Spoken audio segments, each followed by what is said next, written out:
You know, there's a special kind of frustration you feel when you get paid with a check, only to find out it's worthless. We're talking about the bounced check. Well, today, we're going to crack open a law that's over 140 years old and turn it into a simple, modern playbook so you can get what you're owed. Let's dive in. So, picture this. The job's done, you've delivered the goods, and that check is finally in your hand. You pop it in the bank, and everything seems fine. And then, a few days later, you get that dreaded notification, check dishonored. Just like that, your cash flow takes a hit, and you're left asking that one big question, what on earth do I do now? Okay, here's the single most important thing you need to get right from the start. In India, a bounce check isn't just some minor hassle or a simple billing error. The law actually sees it as a potential criminal offense. And believe me, that one fact changes everything. It gives you a really powerful way to get paid. But before we get into the solution, let's just take a step back. Why does the law take this so seriously? I mean, what's the big deal about one piece of paper not clearing?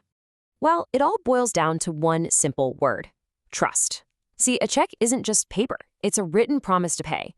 When it bounces, that promise is broken. And that doesn't just mess with your finances, it starts to wear away the very trust that makes business possible. So, what's your protection against this? Well, it's a law from way back in 1881 that's still incredibly powerful today, the Negotiable Instruments Act. The best way to think about this act is as your legal shield, something specifically made to make sure that financial promise is kept.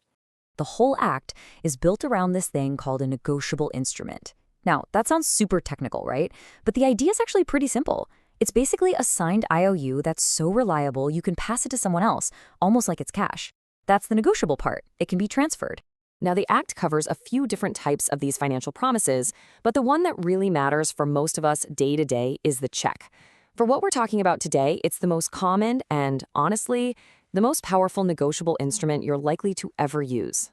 All right, deep inside this old law, there is one specific section that gives it all its power. When we're talking about bounce checks, this right here, this is the heart of the whole matter. Section 138. Seriously? If you remember one thing from this, remember this number. This is the part of the law that turns a bounced check from just a debt into an actual criminal offense. It is a complete game changer for anyone who's been left holding a worthless check. So, Section 138 kicks in for two main reasons. The first one is obvious: insufficient funds. There's just not enough cash in the account. The second, exceeds arrangement, is just a formal way of saying the check was for more than an approved overdraft. Either way, the end result is the same. The promise to pay was broken. And this quote just nails it. Under Section 138, this isn't just about someone owing you money anymore. It's about an offense being committed against you. And that legal difference gives you incredible leverage. It's basically a tool designed to make sure you get paid. So just how serious are the consequences? Well, first up, the person who wrote the check, the drawer, can face up to 2 years in prison. The fact that jail time is even on the table shows you just how seriously the system takes this broken promise. And if that's not enough, on top of that, or sometimes instead of it, the court can hit them with a fine of up to double the amount of the check. The idea here isn't just to get your original money back, it's to penalize the behavior and compensate you for all the trouble. Now, having this powerful law on your side is great, but, and this is a huge but, there's a catch. To actually use it, you have to follow a very, very strict timeline. Think of it like a ticking clock, where every single deadline is absolutely critical. And I really can't stress this enough. If you miss any of these deadlines, you could completely lose your right to file a case under Section 13. So let's walk through the steps that you absolutely positively have to follow. Okay, this is probably the most important part, so let's go through it carefully. Step 1, you have 3 months from the date on the check to deposit it.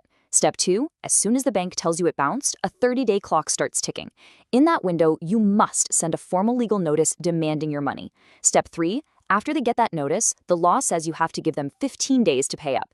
And finally, if they still don't pay, you have 1 month from that point to file your complaint in court. You get that sequence right, and the law is all yours.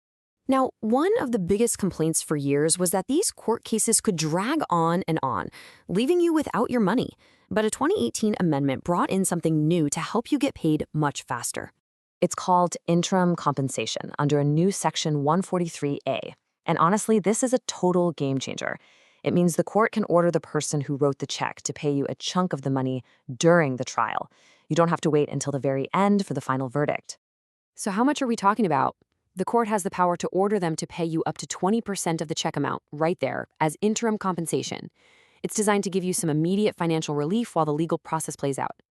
So, really, the goal of this change is twofold. First, it gets some cash back into your pocket sooner. And second, it puts a ton of pressure on the other party to settle, because trying to delay things is now going to cost them money right up front. And that's your playbook. A bounce check isn't just an annoyance, it's an offense with some pretty serious teeth. The law gives you a clear and powerful path to get what you're owed, as long as you follow that timeline. Which leaves us with one last thought. In this age of UPI and instant digital transfers, is the power of this 140-year-old law the only thing keeping the paper check alive? It's a fascinating question as our whole financial world keeps changing.